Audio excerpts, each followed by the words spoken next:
Sit back, it's time to get groovy. Question, do you remember that movie?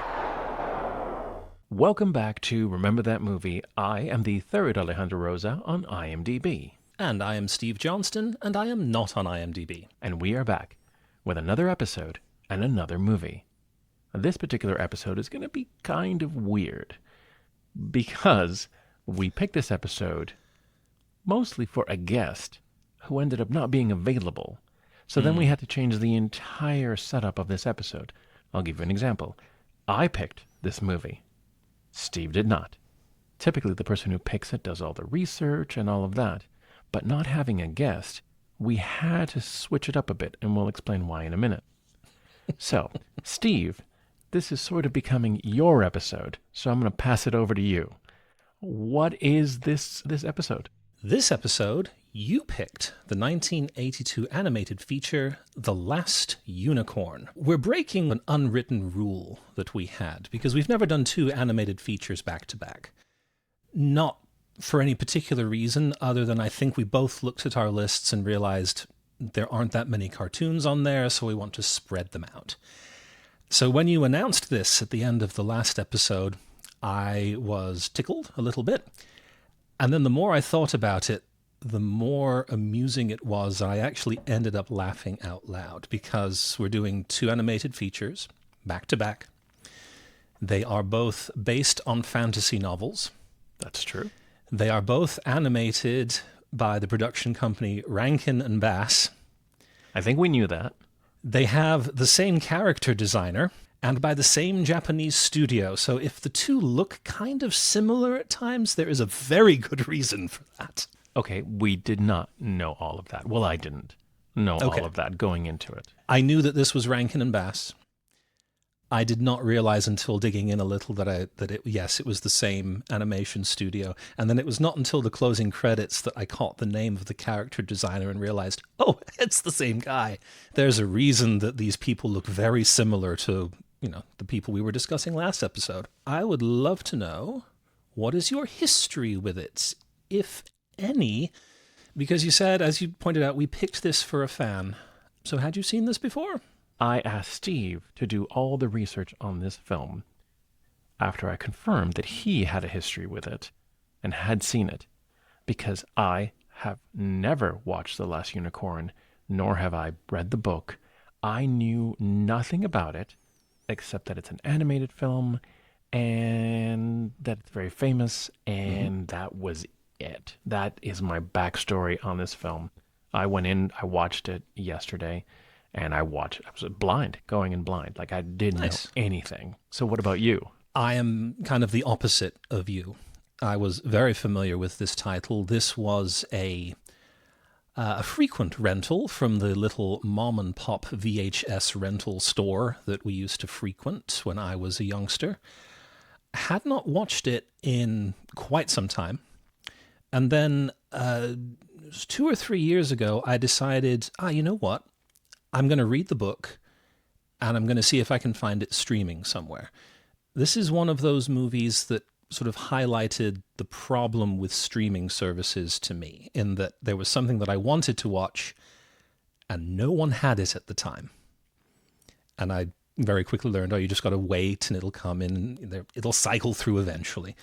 And so in the meantime, I thought, I will read the book. So I have read the first half of The Last Unicorn by Peter S. Beagle. And the reason for it being only the first half is that roughly halfway through, a very heavy life event occurred in my family, and I kind of set the book down, and I've actually lost track of it as part of the move. I know it's in a box somewhere, I couldn't tell you where. So I've read half the book. It's good.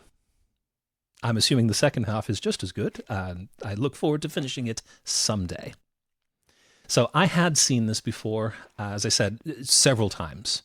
And I was very happy to go back and revisit it. So The Last Unicorn is based on the 1968 fantasy novel by Peter S. Beagle. It was his second novel. He sat down to write it in 1962 and put together a short draft of a story in which a unicorn feels that she is the last of her kind and sets off through the modern landscape to try and find her brethren, accompanied by a two-headed demon named Webster and Azazel. He then realized that he'd kind of written himself into a wall. The story wasn't going where he wanted to, so he scrapped it. Shelved it for a couple of years. In 1965, went back, reworked it, and turned it into the story that was eventually published, and the story that then got turned into a movie. He had the idea that it was going to be made into a movie at some point. That was kind of at the back of his mind that, oh, that would be nice if it happened. And so he actually wrote the script for the movie, and a producer that he worked with shopped it around to see who would be interested. For some reason, Disney was not interested. Lee Mendelsohn and Bill Melendez were interested in acquiring it and animating it. Do those two names mean anything to you? Not even a little. Any fans out there of Snoopy and Charlie Brown? They are the duo who produced and made all of the animated Peanuts cartoons. They were interested, but at a gathering, the wife of one of the partners in the company pulled Beagle aside and said, "Don't let us do this. We won't be able to do a very good job of it." Good Lord. So why? That I don't know. But according to Beagle, he was given that warning, and so he very politely backed out from that particular deal. Eventually, his producer told him that he'd sold the script to a nice production house. Beagle asked, "Oh, who is it?" And the producer said, "It's Rankin and Bass." And Beagle was horrified. Turned to his producer and said, "Why didn't you just sell it to Hanna-Barbera?" To which the producer responded, well, they were next on the list, actually. They didn't want it. I have to imagine that if you think Rankin and Bass, you think of the holiday specials, Frosty the Snowman, Rudolph the Red-Nosed Reindeer, and that was probably not the visual style that he was envisioning when he wrote the script and said, "Oh, let's have someone make this into an animated feature." But Rankin and Bass got it, and so they forged ahead. Now, I went into some detail about Rankin and Bass in the previous episode, but to recap as quickly as I am able, Arthur Rankin Jr. and Jules Bass met while working at ABC. They got together, split off, and formed their own production company that makes animated fare, whether it be commercials, made-for-TV movies, TV holiday specials, or, in this case, animated features. They do all of the design work at their headquarters. I think it was in New York. They do the voice recording there as well, and they send everything over to Japan and have a Japanese studio actually do the animation. In this case, as with The Hobbit, it was the Japanese studio Topcraft that actually took their designs and brought the film to life. And so, with that, I would like to get into the film itself. What did you think of the opening? And I'm not going to let you answer that question because I'm going to tell you my opinion. And that is... You asked me a question and then you said, "But hang on, I actually don't care about your answer. I'm going to answer your question. I'm going to tell you what I think first. I'm going to give you a question and then I'm going to tell you the answer myself." Okay, yeah, let's redo that. No, please continue. I know that the technical tricks of using cells on multi-planes in order to create a 3D effect where you've got, a scene that is in focus, but then some stuff in the foreground that's out of focus and moves.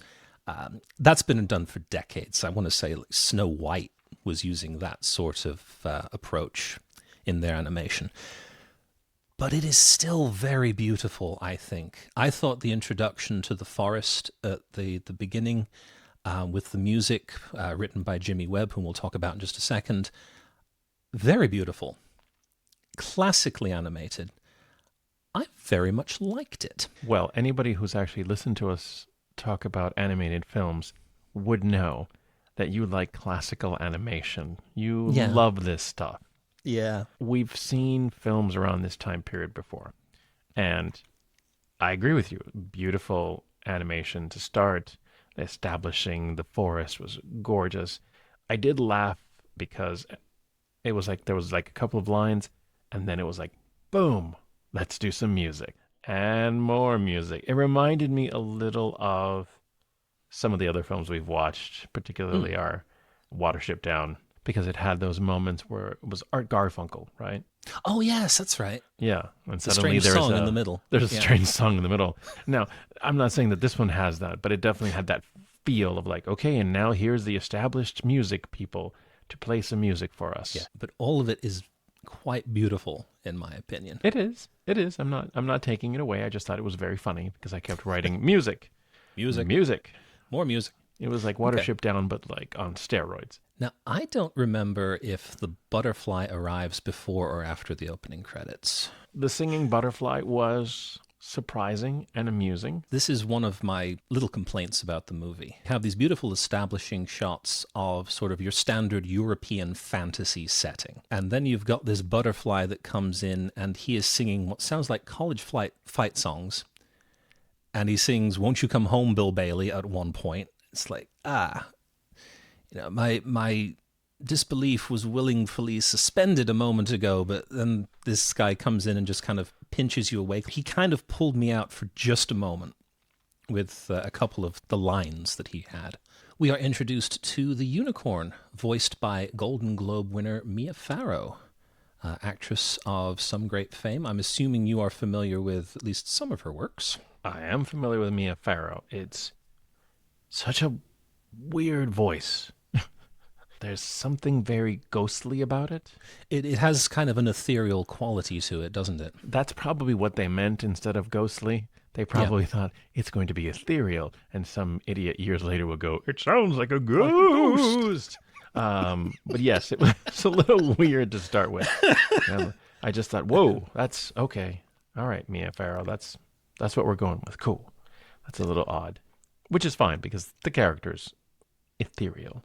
And not connected to reality in that way. I really liked this little moment when they describe that men can't see unicorns because they don't understand magic, they don't believe in magic. Is that right? I got the vibe that you can only see a unicorn, a true unicorn, if you still believe in them to some degree. So whether you are very old, whether you are very young, or if you are older, like the character of Molly Grew, whom we'll get to later, because she can still see that she is a unicorn. Couldn't help but thinking it was kind of like, what's that Christmas movie with the train? Polar Express. Yes, Polar Express, where you can't hear Santa's bell if you no longer believe in Santa. Right. I kind of get the idea that it was the same thing here. If you do not believe in unicorns, you do not know she's a unicorn. And so when she sets out on her journey, she encounters a farmer who calls her a mare. And she gets very upset at this. She sure does. She is ticked. Oh, I guess we should point out that, the hunters say that she's the last of her kind. Yes. That there are no more unicorns. And so she goes on a journey to try to find them. See if that's true. Having gotten some cryptic clues from the butterfly. Karaoke butterfly. Doesn't help that he's got a beret and a scarf. It's a very confusing look. He's a very hipster butterfly. She goes off looking for the other unicorns because she has no idea where they went. And I think we get the second song, Man's Road, which is, in my opinion, hauntingly beautiful. If there are any fans of Jeff Wayne's musical version of War of the Worlds, Man's Road has serious Forever Autumn vibes. Probably the most niche comment I have ever made on this podcast. I would like to point out that I didn't understand any of those words. I was going to say, if you are the one person who knows what I'm talking about, leave a comment. Please, it will make him feel so much better because I'm not helping. It doesn't take very long before we get to the witch. I think that's the next encounter that she has. Yeah. She is asleep one evening, and she is captured by Mommy Fortuna. Mommy Fortuna. Witch, voiced by Angela Lansbury. I recognized her voice. I was like, that is unmistakable. Angela Lansbury. That's amazing. I always smiled at this because I know Angela Lansbury from playing typically good characters. Yeah. So to hear her play a villain, fantastic. It was just fun. She was great. She was absolutely great. There is her, and then there is her henchman Rook, sort of a hunched back troll of a man, voiced by Brother Theodore, whom you might remember, who did the voice of Gollum in The Hobbit. That's right. And made a brief appearance in The Third Man. But It's his second appearance on the show in a row. Wow. Very cool. And with them, they have a magician by the name of Schmendrick, voiced by Alan Arkin.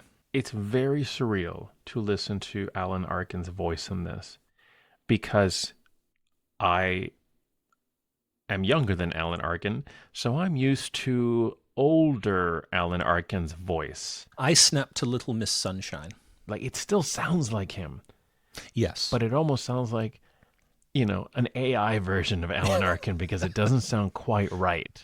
Right. And it's just because he's younger. So we have the unicorn is now captured and placed on display in the Midnight Carnival, where the creatures of night are brought to light. Can we talk about the creature? Because there are multiple creatures in cages, but there's one that really stays with me, Steve. The other real one? Yeah. The harpy? The harpy. The harpy. Let me explain, folks. Yeah, what is it that stands out about the harpy to you, Alejandro? It was around the time that I realized that this harpy creature, bird-like, with 3 breasts, was in their cage that I thought to myself, wait, is this a kid's movie? What? And then we get to the end of this scene, and I was like, if this is a kid's movie, 1982 was dark. I remember the end of this scene, and I remember being not terrified, but quite frightened by it. So the harpy is pretty much like, looks at Mama Fortuna and is like, oh, I'm going to kill you. As soon as I can get out of this cage, I'm 100% going to kill you. And Mama Fortuna's like, I know you are, but I got you right now. And you're just like, okay, that's a weird card to play. I know you're going to kill me, but not yet. Neener, neener. Mm. And so when the unicorn is freed, instead of leaving, which is what you expect her to do, she opens all the cages, and then she gets to the harpy. And then the harpy's like, yeah, I'm going to kill you. And kills Mama Fortuna and her henchmen. If you have ever seen a vulture on the side of the road picking at something on the ground, Yes. that's what you see happen with the harpy and Mama Fortuna. But you There's no can't blood see. involved. You can't see what the picking. You can. It's like you're taking the cameras from behind. Yes. So you yes. just see you the know bird. what's going on. You can tell what's going on, Yeah. and you see this happening. The bird is moving its head up and down, and you're just like, "Oh God, oh God!" Ooh. And then you see that it's 2 bodies, Yeah. and you're like, Hanna-Barbera. Wish they'd done this. Maybe we wouldn't have so many breasts and so much death. This does lead to one of my favorite lines, though. As the harpy is attacking the 2 of them, the unicorn and Schmendrick, who has now joined up with her, go to leave. And Schmendrick's kind of saying, oh, we should go quickly.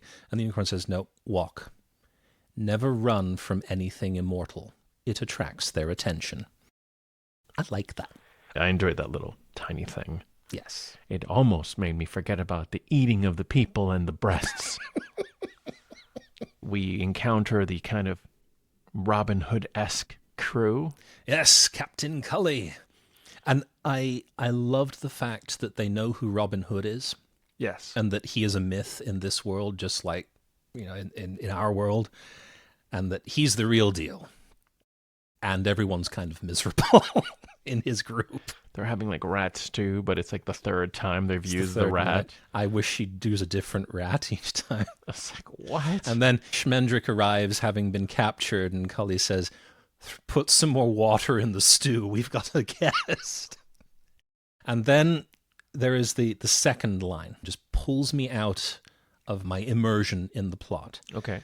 Because Cully invites Schmendrick to join them for dinner. He says, come, have a taco. They said that in Old England, even though we're not in England. I don't know where we are. We're in the fantasy land, and they have tacos there. Yes, yeah.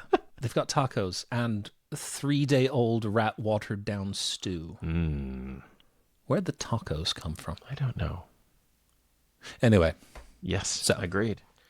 It's, yeah. And it is through this encounter that we are introduced to our second companion for the remainder of the journey, Miss Molly Grew, voiced by Tammy Grimes. Not very familiar with her work, I'm afraid, but the voice is very familiar. I found the exchange between Molly Grew and the unicorn to be weirdly intense because she kind of gets angry at the unicorn.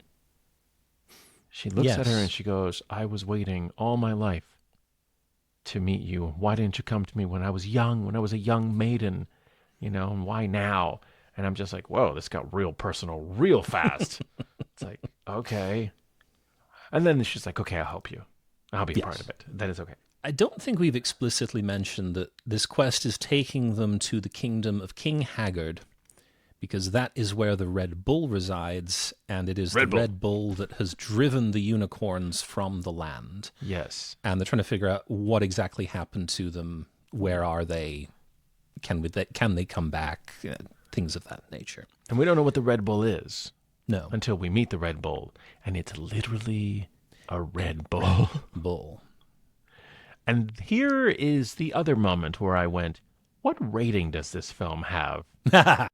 Okay. And that's the moment when the Red Bull and the unicorn meet, or they're about to meet, and Schmendrick, who is not a good magician, uses his powers and transforms the unicorn into a person. Yes. To protect her. Because, of course, the Red Bull's looking for all the unicorns, and we think this is the last one. So by turning her into a human, Red Bull's not interested. Right. But here's what I wrote, Steve. Red Bull. This episode sponsored by Red Bull. And right after that, I wrote, exclamation point at the end, naked girl. And because when she turns into a human, she's not wearing any clothes. No. And we show that from a distance. Well, from a distance, it's tasteful. She has long hair. Things are covered. Appropriately draped hair, but it was still a little surprising. And again, what is the rating on this film? So far, we've got some weird visuals, and now there's a naked girl. And then we get to King Haggard. When Schmendrick changes the unicorn into whom he calls Lady Amalthea at this point, there is another one of those world-building lore lines that I very much enjoyed, and that is the unicorn kind of looking at her hands saying, what have you done to me? I can feel this body dying all around me. Because now she is no longer in her immortal form. She has been transformed into a mortal woman. I liked that. Just like the don't run from an immortal. It's like this. That's good. We get to the King Haggard. We get to meet him, and we get to meet the prince. Prince Lear, voiced by Jeff Bridges. And I have the same reaction to Jeff Bridges as you did to Alan Arkin. It's like, yeah, I can hear that it's him. My goodness, does he sound young. And actually, I had a harder time listening to him talk than Alan Arkin. Alan Arkin still sounded like Alan Arkin. Jeff Bridges sounded less like himself in this one. And then playing the role of King Haggard, I am ecstatic to tell you that he is voiced by the legendary Christopher Lee, whom arrived to record his lines with a copy of the book with notes in the margins, and he spoke to the directors saying, look, these are the lines that absolutely must be in the movie. We are not cutting these. Peter S. Beagle was actually in the studio when Christopher Lee was recording some of his parts. And after the monologue about King Haggard seeing unicorns for the first time, Beagle approached him and said, I just want to tell you that was amazing. I think that was my favorite monologue out of the entire book. And Christopher Lee turned to him and said, was it all right? We can do it again if you'd like. I can do another. We're right here in the studio. Christopher Lee's delivery is amazing. And the cat was also bizarre. The pirate cat. It was a pirate cat. It was a pirate cat. There's no other way to describe him. Eye patch, peg leg, and spoke with an R. And also what I wrote here is the forgetting, which was another interesting kind of device. Tell us about the forgetting, Steve. Once we get to King Haggard's castle, In my opinion, the plot slows down a lot, almost too much. So we have established earlier that when Schmendrick turned the unicorn into a human, she can now feel the body dying around her. She is not happy with this. There are a couple of mentions while arriving at King Haggard's castle, and definitely once they're there, that the longer she stays human, the more difficult it is going to be to change her back. And we see this because she starts forgetting who she is. She forgets that she's a unicorn. She's not entirely sure at times why she is in this castle. She spends a lot of time on the balconies staring out at the ocean, just kind of wondering, who am I? Why am I here? What's going on? And then she will remember. It'll come back to her. But as time goes by, that gets more difficult. There is a line that Schmendrick says, she actually starts crying a little, and he says, oh, no, please do not cry. If you are human enough to cry, there is no amount of magic in the world that's going to change you back. So there is this sense of urgency that is established that we need to, or they need to find the Red Bull, find the unicorns, kind of bring this quest to a close before your unicorn forgets what she is. That sense of urgency, I thought, was slightly undermined by the very slow pace of this particular part of the film, because we spend a lot of time looking at Amalthea staring out. Prince Lear is trying to court her. He's fallen in love with her. And the actual trying to figure out what's going on, done by Molly and Schmendrick, all occurs off camera. Yes. We get little updates where the two of them are in the kitchen going, oh, I took a look here, I couldn't find anything, well, I've been juggling all day. Molly eventually says, oh, I think I found the skull that the cat clued us in about. But we never actually see them doing any of that poking around. It's all Jeff Bridges looking at Mia Farrow's character, Who's looking in the distance. And then we get a couple more songs.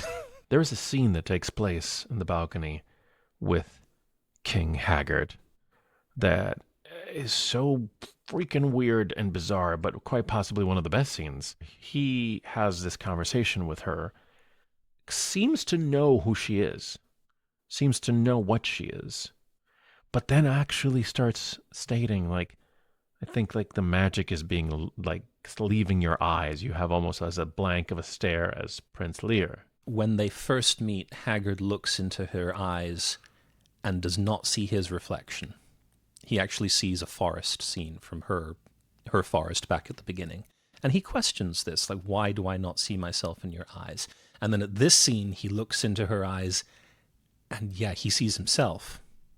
And that casts just a little bit of doubt on his theory. Yeah. It's just a weird section of dialogue, right? He tells her that Prince Lear is not actually his son. Yep, Lear was adopted. And then describes it as it was a pleasant love at first, but it died quickly. As in the love for his son, folks. Yes. And then he describes why he went after the unicorns. Because he saw them once and it brought him joy. Yes. And so he decided he was going to do what any normal non-sociopath would do and collect them all and then put them in the water and trap them in the ocean so that he can stare at them and feel what he felt before. I like to watch them. They fill me with joy. What? It was very much a, do you still hear the lambs, Clarice? Yeah. So, like, I love the sound of the unicorns gurgling in the water. It brings me great joy. Do you see the joy on my face? It's delightful.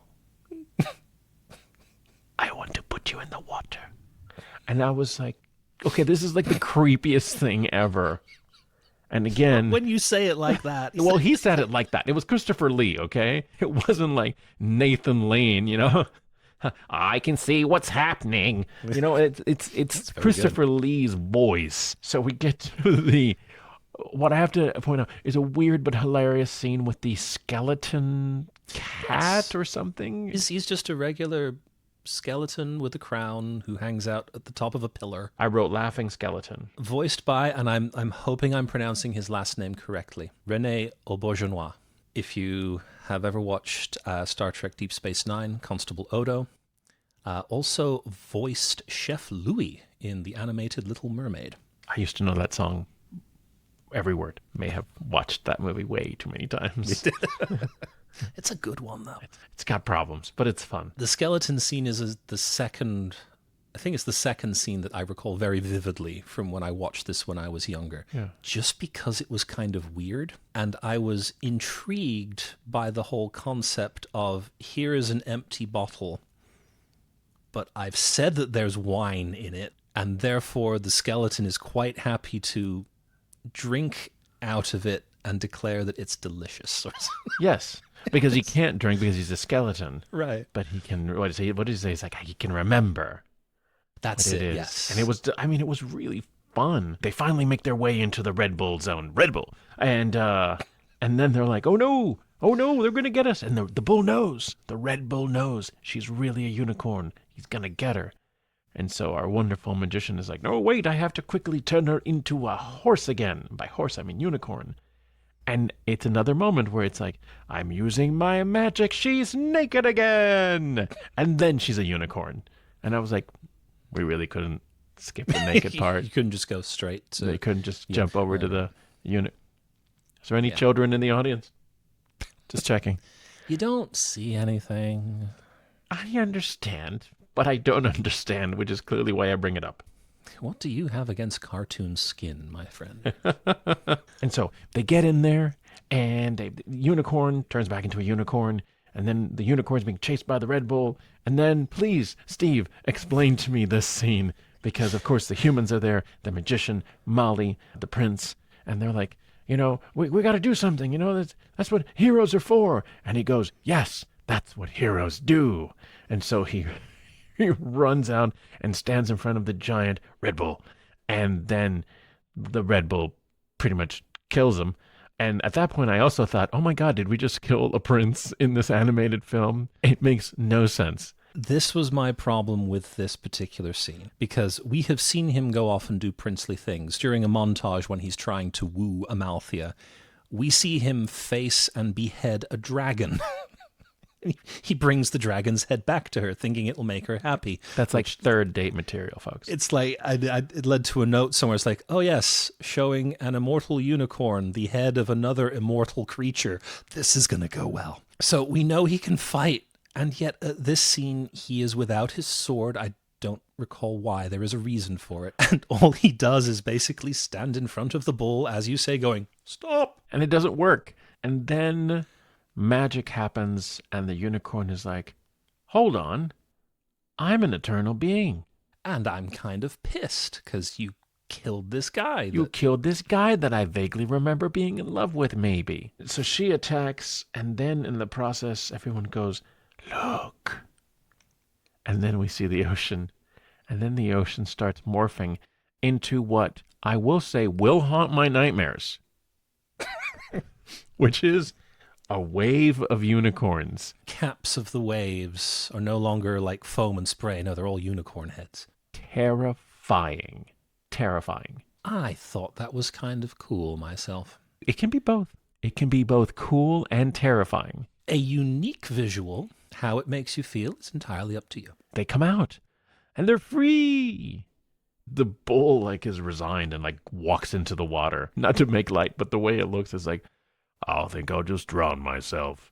And it just walks into the water. See, based on the sort of the fiery nature of the Red Bull that we've seen up until now, I was hoping there would be kind of an extinguishing scene. Me too. I thought that's what we were doing. But as you say, no, he just kind of wanders into the waves, and that's the last we see of him. And then we've got what must be thousands of unicorns now freed, running out of the sea, up and around the castle, which causes the castle to collapse. Unicorn stampede is what I wrote. Yep. And by castle, and then by man in castle, because he collapses with the castle. So she uses her magic to bring back the prince. And he wakes up, and he says, Father? And all I wrote was, oh, this is awkward. It wasn't me. I didn't have anything to do with it. It's just accidentally started a unicorn stampede that destroyed your father's castle and killed him with it. But we can acknowledge he was the villain, right? Yeah, yeah. The prince decides to go off on his merry way, even though he loves her dearly. He's just not equine forward. Which is odd because there is a line earlier in the movie where I think Molly and Schmendrick are trying to point out, it's like, when all this is over, she's turning back into a unicorn. Yes. And his response is, I love who I love. I think we just got a higher rating now for this movie. I love who I love, said the censors. I'm going to write that down as problematic. And then it's like, is she going to turn back into a human? Because she said that one of the problems that she had now was that she could feel regret. Mm-hmm. So she had felt enough human to keep some of it with her, which was interesting because it wasn't said in a positive way. It's more like, great, now I am a flawed mutant of a unicorn because I have these human emotions, mostly regret. And then it's like, I will try to go home. Music. And I was like, okay, no Spielberg ending here. No. This film does not feel like a children's movie in a lot of ways. Is it? Is it supposed to be? Was it marketed towards children? Yeah, no, it is supposed to be. I'm trying to think if this is just a product of the 80s where we just have to say, look, that was, 40 odd years ago and it was a different time. I was a child in the 80s and I remember very much liking this. The one scene that not scared me, but the one scene that kind of made me go, ooh, was the harpy attack. Everything else I was kind of okay with. Like, okay, yeah, this is just fantasy. This is good. I think it's only now that I'm older that I absolutely see what you were saying, that, oh yeah, no, this would not fly today. Unless, again, if you were saying this is an adult movie, then fine. Like, do whatever you want. But it's not. This more breasts. Oh, I forgot. There was more breasts. There was the tree. The tree with the giant boobs. The boob tree is what I wrote down, Steve. I wrote down one of my other favorite lines. This one spoken by Schmendrick. Oh God, I'm engaged to a Douglas fir. They tie him to a tree. The tree sort of comes to life. And for some reason, the tree has giant knockers. He happens to be tied right smack dab in the middle of them. Right in the, yes. Yeah. And, yeah. And I was like, what is this movie? What is happening? Why do we keep so much emphasis on so many things? I think this goes to the point that when you're younger, you don't pick up on some of this stuff. Absolutely. Because when I was young, the tree didn't register that, oh, look, yeah, he's sandwiched right in the middle there. He's in the middle of the tree boobs. Troobs. It's not my fault. I didn't do this. I didn't animate giant boobs on a tree. I just get to talk about it. Steve. Sir. This movie has had a certain level of lasting power. Oh, yes. You can say The Last Unicorn and several people in a room's ears will perk up. It has maintained kind of a cult following over the years, I think. Was it successful at the time? That is a very good question. Now, I can tell you that it opened in 648 theaters. Small opening, and it grossed $6.4 million in the box office. Okay. I don't know what the budget was for this film. I could not find it. Oh, you could not find it. But critics at the time and the audience did like it. Janet Maslin, writing for the New York Times, I kind of liked this one. It's an unusual children's film in many respects, the chief one being that it's unusually good and features a cast that would do any live-action film proud, a visual style noticeably different from that of other children's fare, and a story filled with genuine sweetness and mystery. Now, I want to go back to Peter S. Beagle, because if you remember, at the beginning of the episode, I said when he was informed that Rankin and Bass were going to be producing this film, he was horrified. So, what did he think in the end? What did he think in the end? He said, quote, "I've come to feel that the film is actually a good deal more than I had originally credited. There is some lovely design work. The Japanese artists who did the concepts and coloring were very good, and the voice actors do a superb job of bringing my characters to life. If you recall, at the end of the Hobbit episode, I mentioned that one of the reasons Rankin Bass did not immediately go into making an adaptation of Lord of the Rings is that Ralph Bakshi had produced an animated version of the first half of The Lord of the Rings. Peter S. Beagle actually wrote that script, and he was far more fond of The Last Unicorn and how that came out versus the Lord of the Rings treatment that he wrote up. Overall, sir, what do you think? Having never seen this before, having not been familiar with it. Mixed, I think, is the appropriate answer. I can join in a fantasy journey. There were things that were questionable to me, and yes, kind of like you said before, in the 80s, they wouldn't have been. I think it holds up in the 80s. I said, I don't know if it holds up now. I can't say that I hated it. I can't say that I was confused at times by it. I don't know if I love this film.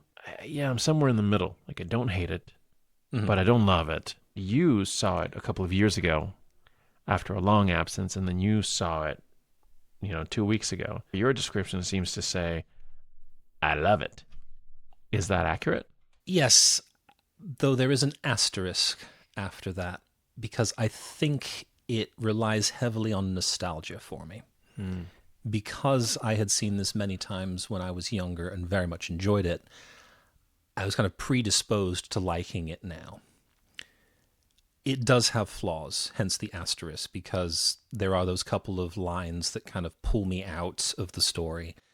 The third act at Hagrid's Castle is just slow, and I think we're focused on the wrong things, the wrong characters. So it is not perfect by any stretch of the imagination, I don't think, but I do still really like it. Still creeped out by the Harpy attack. Yeah, but very bad.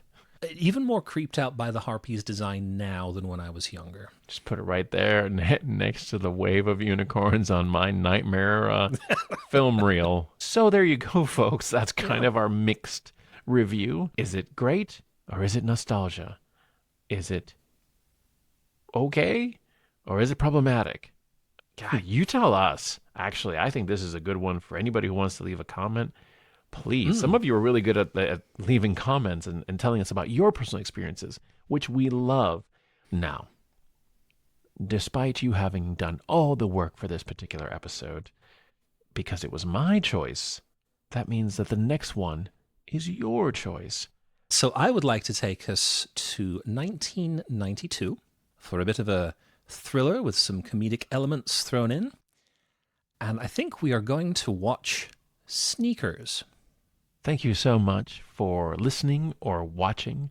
Please like and subscribe if you haven't already done so. If you enjoyed what you just watched/listened to, please do that so you can watch/listen to it some more. We are grateful for your comments. We are grateful for you spending this time with us. And join us next time for Sneakers. Sit back, it's time to get groovy. Question, do you remember that movie?